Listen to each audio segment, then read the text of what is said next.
मुसलमान ओवैसी 543 की आवाज में खड़े होकर गरीब, मजलूम और दबे कुचलों की बात करता है, तो ये समाजवादी के बागानिल्ले, ये बहुजन समाज पार्टी के ये तीतर और ये कांग्रेस के जालिम हुक्मरान जो अपने मफाद के लिए मुसलमानों के जानों की कुर्बानी देकर भी जो है ये पार्टियों के अंदर पड़े रहते हैं, ये कहेंगे नहीं नहीं ये भड़काऊ भाषण है, नहीं नहीं ये वोट बिखराव करने वाला है, नहीं नहीं इससे तो नुकसान हो जाएगा, नहीं नहीं मुसलमान बर्बाद हो जाएगा, नहीं नहीं हमारी बहन बेटियों की इज्जतों पर हमले हो जाएंगे। अरे मेरे दोस्तों, अरे नौजवानों, अरे बुजुर्गों, तब तक तुम ये छात्र में रहोगे। हम कलमा ला इलाहा इल्लल्लाह मोहम्मद रसूलुल्लाह पढ़ने वाले हैं, हम कुरान के जानने वाले हैं। कुरान के अंदर ये लिखा हुआ है कि जब तक लोहे महफूज में मेरे नसीब में जो चीज लिख दी गई है मैं उससे एक कदम न आगे बढ़ सकता हूँ, मैं एक कदम पीछे हट सकता हूँ। मेरी बात को मेरे अल्लाह ने जिस जगह जिस पर जैसे लिखा है मैं वैसे ही मरूंगा, तो मैं घुट के ये दब के चूसूंगा। ये बात राह से कहने आया।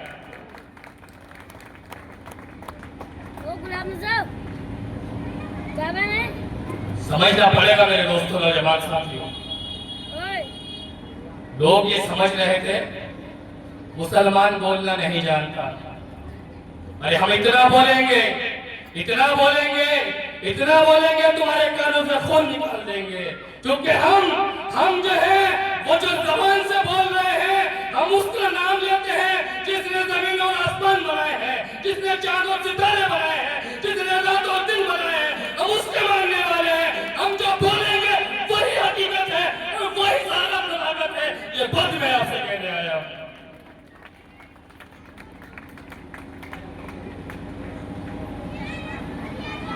दूसरी पार्टियों के लीडर तो में भी आते हैं बकरों की तरह, बोलने ही नहीं जानते, बोलते हैं तो अल्फाजों की अदायगी नहीं जानते, अल्फाज बोलते हैं तो मतलब क्या बन रहा है ये नहीं जानते। मेरे दोस्तों, नौजवान साथियों, अरे मेरी दाढ़ी से ही तुम्हें तकलीफ क्यों है? अरे मैंने जो टोपी लगाई है ये तो मेरे नबी की सुन्नत है। अरे मेरे दोस्तों, नौजवान साथियों, जो मैं सजदा कर रहा हूं ये तो मेरे अल्लाह की मुझे गुलामी है।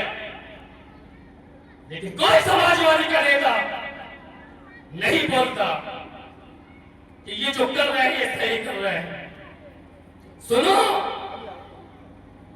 जब तुम किसी को छोड़ो, तुम जब ओवैसी साहब की बात करोगे, तुम जब इत्तेहाद की बात करोगे, तुम जब एक साथ होने की बात करोगे, तो तुम्हारे यहाँ के विधायक अपने घर पे कमरे में बुलाकर कहेंगे, अरे चाचा, अरे ताऊ, अरे बेटे, अरे लल्ला, ऐसा क्या कर दिया मैंने?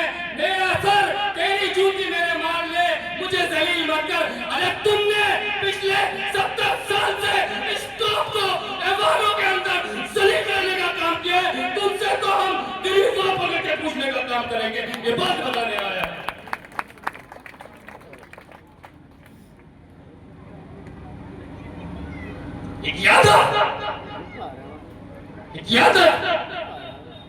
जिसको आपने मुसलमानों आपने अपना 22% वोट देकर 4 वर्ष के बाप को उसके बेटे को मुख्यमंत्री बनाने का काम किया। मैं देख रहा था फेसबुक पर उस यादव ने ओवैसी साहब का फोटो लगाया और ओवैसी साहब के गौर से समझाए बात को मेरी। मैं जज्बाती बातें नहीं कर रहा, मैं अपनी औकात बता रहा हूँ, अपने हालात बता रहा हूँ आप लोगों को। उसने ओवैसी साहब का फोटो लगाया और ओवैसी साहब के हाथ में एक कटोरा दिया, ये देखो ये ओवैसी है, ये अभी कुछ दिन पहले बिहार में भीख मांग रहा था। ए मुसलमानों, तुम कलमे की बुनियाद पर, तुम कुरान की बुनियाद पर, तुम जमात की बुनियाद पर, तुम पैगंबर की बुनियाद पर तुम इत्तेहाद पैदा कर लो और अपने वोटों को इकट्ठा कर लो। ये वहां भीख मांग रहा था, कुछ दिन बाद ये उत्तर प्रदेश में भीख मांगेगा। तो बुजुर्गों, मैं तुम्हारी और अपने सरकार की ये बात कह रहा हूं, ये यादव नहीं जानते मैं किस कौम को बच्चा हूं। अगर मेरी कौम सही तरीके से ज़कात दे पा रही तो इन जैसे कई भिखारियों के घर बनाने का काम कर सकती है। बात आपसे कहना है। ये हमें हम बताएंगे कि भीख कैसे दी जाती है। अरे ज़कातों से ही हम तुम्हारे घरों को नहीं, तुम्हारे खानदानों को नहीं, तुम्हारी नस्लों को पाल के दिखा देंगे। ये बात आपने बताने आए हैं। क्या झूठ बोल रहा हूँ, क्या झूठ बोल रहा हूँ? बताइए मेरे दोस्तों, नौजवान साथियों। जब एक आदमी जिसने दाढ़ी लगाई है, जिसने टोपी लगाई है, जो शेरवानी पहन रहा है, जो नमाज पढ़ रहा है, जो कुरान जानता है, जो तहज्जुद जानता है, और वो जो संविधान जानता है, और संविधान के अंदर किस दफा से क्या सजा बनेगी, जब वो बोल रहा है पार्लियामेंट के अंदर, वो बोल रहा है सड़कों पर, वो बोल रहा है जमाने में, तो लोग कह रहे हैं ये एजेंट है, तो ये मुल्ला मुलायम सिंह यादव, ये इसका बेटा जो हमारी मोबलिंग पर, हमारे मुजफ्फरनगर के अंदर जो हमारी बहन बेटियों की अजमत रेजी की गई, इस पर इनने जबान नहीं खोली, ये हमारा मसीहा है।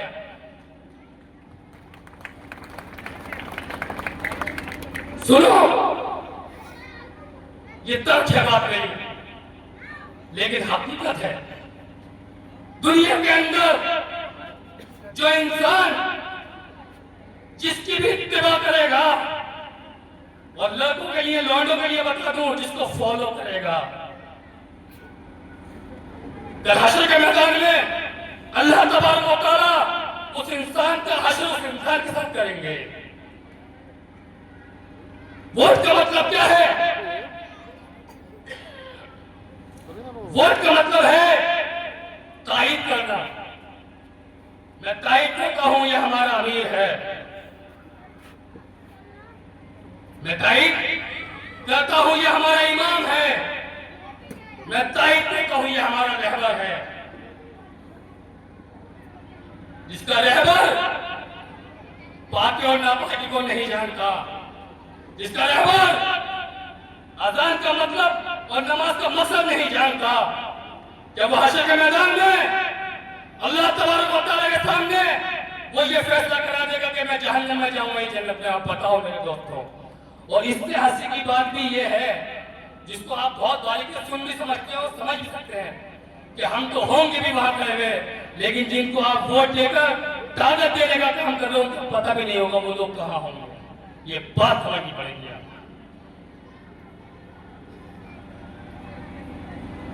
अभी बोल रहा हूं तो लोग कहेंगे बड़ा जज्बाती था और बड़ी करारी आवाज थी, लौंडे ने हिलाकर फेंक दिया।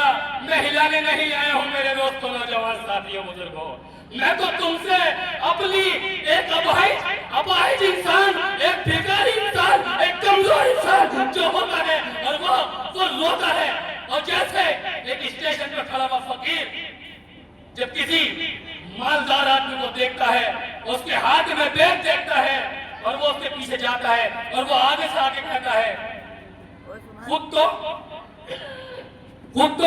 उससे भी मांग रहे हैं, उसके लिए दुआएं कर देता है। अल्लाह तेरे बच्चों को हाजी नवाजी बना दे, अल्लाह तेरे घर में रोजी दे दे। कभी आगे से आता है तो कभी पीछे से आता है, तो कभी दाएं से आता है, तो कभी बाएं से आता है, कभी किसी तरीके का मुंह बनाता है, कभी किसी तरह का मुंह बनाता है। बस वो ये चाहता है कि तुम उसकी बात समझ लो और उसकी बात को अपने दिल के अंदर उतार लो। मेरे हालात, मेरे मामला, मेरा आज अदब ये हो गया है बुजुर्गों, नौजवान साथियों, मैं उस भिखारी से ज्यादा बदतर हूँ, क्योंकि मेरा वो बेवा के माल की तरह इंतजाम लिहाजा पार्टी ने लूटने का काम किया है। ये बात मैं आपसे बताने आया हूं।